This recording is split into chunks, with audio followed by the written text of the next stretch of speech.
దీపావళి అంటే ఏమిటి అసలు? ఇవాళంటే మనం దీపావళి అంటే ఏం చెప్తామంటే బాణసంచ మ్రోగించుట.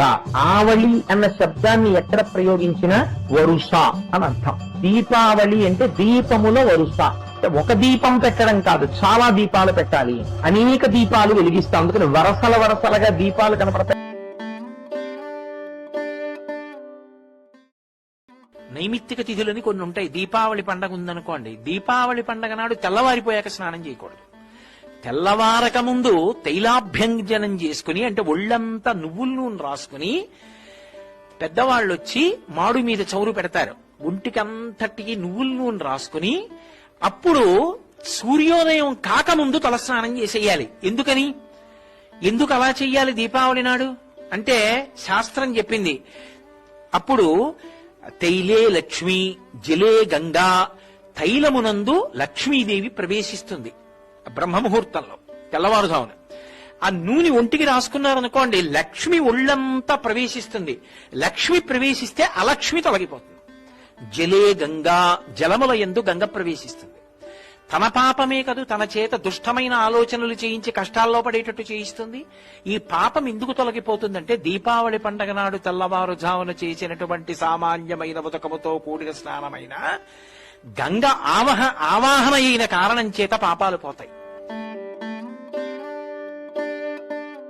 ఆ ఉత్తరేణి చెట్టు తెచ్చుకుని, ఓ చిన్న చెట్టు ఒకటి తెచ్చుకుని తనకి తానే తిప్పుకోవాలి. ఎవరో తిప్పరు, దృష్టిదోష పరిహారార్థం. తనకి తానే తిప్పుకోవాలి. ఆ తిప్పుకునేటప్పుడు మాత్రం ఒక శ్లోకం చెప్పాలి. శీతలోష్ఠ సమాయుక్త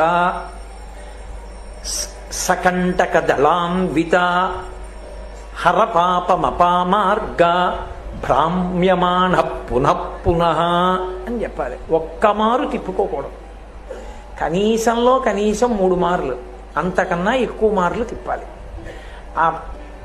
ఆ చెట్టుని, ఆ మట్టి పెళ్లలతో ఉన్నదాన్ని పట్టుకుని, ఆ ఉత్తరేణి చెట్టు తల చుట్టూ తిప్పుకుంటారు. ఒకసారి ఏమి 4 మాటలు తిప్పుతారు. తిప్పుతూ ఈ 4 పాదాలు చెప్పాలి.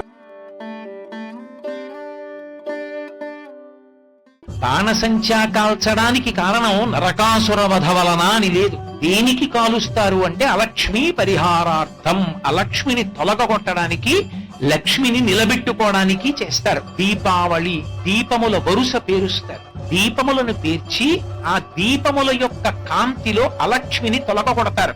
ఆ అలక్ష్మిని దూరంగా పంపించడం కోసం మేము వేద ప్రమాణాన్ని స్వీకరించి ఇవాళ తైలాభ్యంజనం చేసి దీపముల వరుస పెట్టి మేము లక్ష్మిని ఆవాహన చేసి, ఆంతరమునందు జీవుడికి ఉన్నతిని, బాహ్యమునందు లక్ష్మి యొక్క అనుగ్రహాన్ని పొందుతున్నాం అని చెప్పడానికి, అలక్ష్మిని పోగొట్టుకోవడానికి పెద్ద పెద్ద చప్పుళ్లు చేస్తూ వెలుతురుతో కూడినటువంటి వివిధ రకములైనటువంటి బాణసంచ కాలుస్తారు.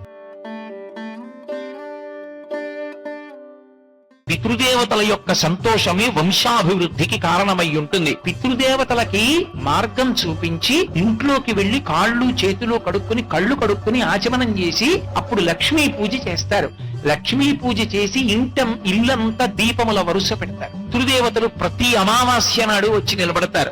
ఒక్క దీపావళి అమావాస్య నాడు మాత్రం ప్రదోషం వరకు ఉంటారు. ప్రదోషం వరకు వెళ్లి ఉండి పితృదేవతలు వెళ్ళిపోతారు. అప్పుడు వెళ్ళిపోతున్నప్పుడు ఆ చీకట్లో వాళ్ళు వెళ్ళిపోతూ కోరుకుంటారు, ఇంత కష్టపడి సంతానాన్ని కన్నాను, ఇన్ని సుఖాలు ఇచ్చాను, వీడు నాకు మార్గం చూపిస్తాడా అని అడుగుతారు. అందుకని కొడుకు దివిటీ చూపిస్తే దక్షిణ దిక్కుకి తిరిగి ఆ కాంతులు పితృదేవతలకి కనపడతాయి. ఆ కాంతులలో వాళ్ళు పరమ సంతోషంతో వెళ్ళిపోతారు.